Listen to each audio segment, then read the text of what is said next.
Donc bonjour à tous, aujourd'hui on se retrouve pour une nouvelle vidéo. Alors aujourd'hui le concept de la vidéo il est simple, on va tout simplement essayer de venir déchiffrer du trafic réseau, et pas n'importe quel trafic, le trafic correspondant à un serveur de fichiers. Donc tout simplement j'ai une capture ici Wireshark, donc de toute l'activité réseau de mon ordinateur, et j'ai par la suite aussi tout simplement je suis tout simplement venu éditer un fichier TXT sur un partage réseau, donc normalement je devrais avoir capturé tout le trafic réseau.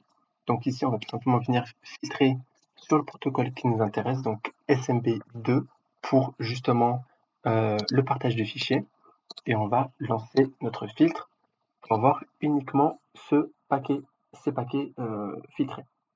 Donc on peut voir qu'on a beaucoup moins de choses. Et quelque chose qui va nous intéresser, ça va être la session setup request. Et dedans, on va venir récupérer pas mal d'informations. Donc je vais mettre un peu plus de détails. Et en fait, ce qu'on va venir récupérer, c'est tout simplement le domaine. Donc voilà, qu'on peut retrouver ici. On va venir récupérer l'username, donc on retrouve ici pour l'utilisateur. On va venir récupérer la session key, donc tout simplement la clé de session, donc pour justement les échanges qui ont été émis.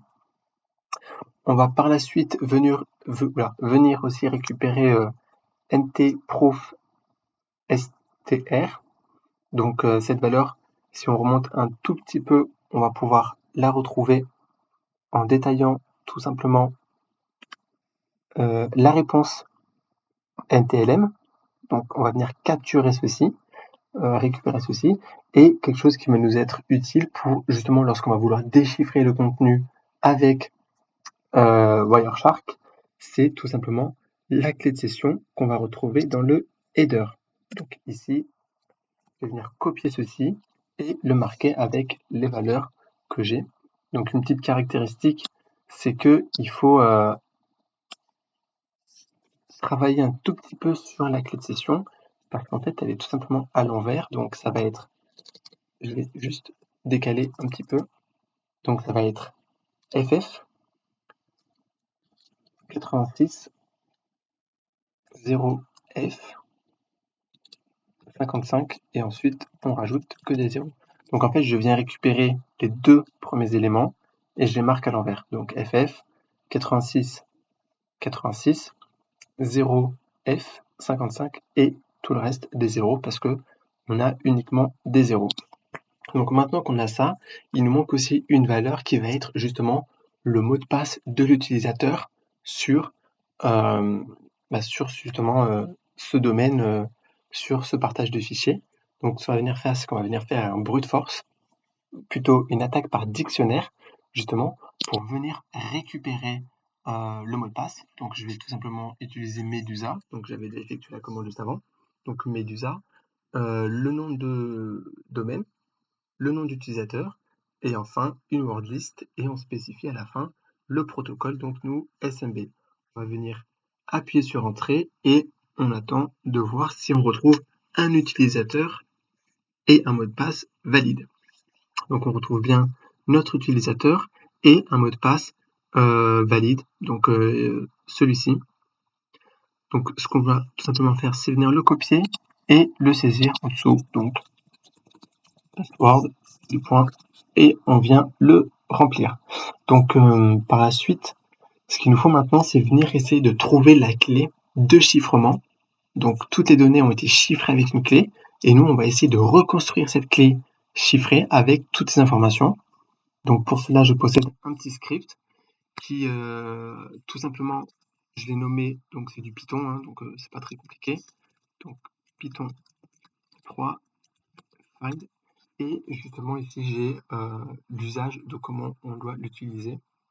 Donc tout simplement, donc ça va être Python 3 find key SMB et tout simplement les informations que l'on dispose. Donc -u pour notre nom d'utilisateur. Donc ça va être U416 U400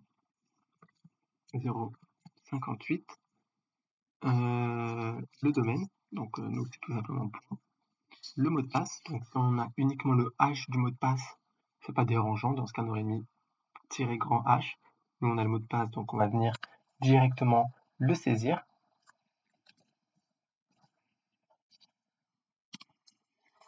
N- donc ntproof str, donc pareil, cette valeur que l'on a pu récupérer sur Wireshark. Et enfin, -k pour la session, pour la clé de session. Voilà, et -v justement pour avoir le mode verbose. Donc là maintenant, on retrouve justement nos informations qu'on a saisies juste avant, et ici random sk, donc justement notre clé de chiffrement qui a été générée et qui va ensuite nous permettre justement de déchiffrer aussi ce contenu. Donc maintenant, ce qu'on va faire, c'est qu'on va tout simplement venir choisir une session, un paquet plutôt, se rendre dans Préférences de protocole, SMB2, Secret Session Key, et ici on va venir ajouter donc là la clé que l'on dispose et ici le Session ID qu'on a justement réussi à retrouver toujours dans Wireshark. On a fait une petite modif dans le sens de lecture. Donc ici je vais venir coller le contenu et je dois avoir fait une erreur. Donc normalement c'est 8 bits, donc c'est 16 en longueur. Donc 2, 3, 4, 5, 6, 7, 8, 9, 10, 11, 13, 14, 15, 16. Ok, donc je peux supprimer 2 zéros et je fais OK. Donc ça, c'est bon. Et je peux voir que maintenant tout mon trafic a été décrypté, donc déchiffré. Et on peut voir justement où est-ce que l'utilisateur a interagi et qu'est-ce que l'utilisateur a fait. Donc nous notamment, il est venu dans vidéo password et il a justement fait des interactions. Donc justement l'utilisateur il a interagi avec le fichier password.txt et on peut tout simplement par exemple venir l'extraire pour voir son contenu. Donc SMB, je vais venir choisir le fichier, enregistrer, je l'enregistre dans mes téléchargements. Oui, voilà. Et maintenant je vais pouvoir venir aller le lire. Et donc là, nouvelle vidéo.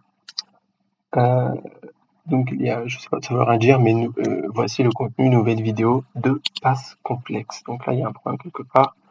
C'est plutôt nouvelle vidéo tout simplement. Voilà.